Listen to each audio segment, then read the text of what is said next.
ജീവിതത്തിൽ ഏറ്റവും അത്യാവശ്യമായ കാര്യമാണ് സത്യസന്ധത. എന്നാൽ സത്യസന്ധത പുലർത്തിയാൽ വലിയൊരു സുഹൃത് വലയം ഒന്നും കിട്ടിയെന്ന് വരില്ല. പക്ഷേ കുറച്ച് നല്ല സുഹൃത്തുക്കളെ നമുക്ക് ലഭിക്കും. നമുക്ക് നേർവഴി കാട്ടിത്തരുന്ന ചിലരെയൊക്കെ. സുഹൃത്തുക്കൾ പരസ്പരം സത്യസന്ധത പുലർത്തിയാൽ മാത്രമേ ആരോഗ്യകരവും പക്വവുമായ സൗഹൃദങ്ങൾ വളരൂ.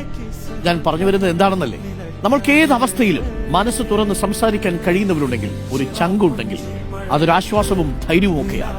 ഹൃദയത്തിൽ നിന്ന് സംസാരിക്കുന്ന ചില മനുഷ്യർ നമുക്കൊപ്പം ഉണ്ടാകണം എന്ന് സാരം. ഒരു നുണ പറഞ്ഞ് സ്വന്തം കൂട്ടുകാരനെയോ കൂട്ടുകാരിയോ കൂടെ നിർത്താൻ ശ്രമിക്കുന്നതിനു പകരം കഴിയുന്ന അത്ര അവരോട് ഓപ്പണാവുക, സത്യസന്ധരാവുക, ഉള്ളതങ്ങ് തുറന്നു പറഞ്ഞേക്കണം. യഥാർത്ഥ കൂട്ടുകാർ ഏത് ഉയർച്ചയിലും താഴ്ചയിലും താങ്ങായി കൂടെ നിൽക്കാം. പ്രിയമുള്ളവരെ, പലപ്പോഴും പക്ഷേ നമ്മൾ സത്യം പറയാറില്ല. നുണ പറഞ്ഞ് കാമുകിയും കാമുകനെയും സ്വന്തമാക്കുന്നവരാണ്. നുണ പറഞ്ഞ് സുഹൃത്തുക്കളെ സ്വന്തമാക്കുന്നവരാണ്. പലപ്പോഴും അതൊന്നും അധികകാലം നിലനിൽക്കുകയുമില്ല. നിങ്ങളുടെ സൗഹൃദവും പ്രണയവും നിലനിൽക്കാൻ ഒറ്റ വഴിയുള്ളൂ. പരസ്പരം നിങ്ങൾ സത്യസന്ധരായിരിക്കുക, അത്രമേൽ സത്യസന്ധരായിരിക്കുക.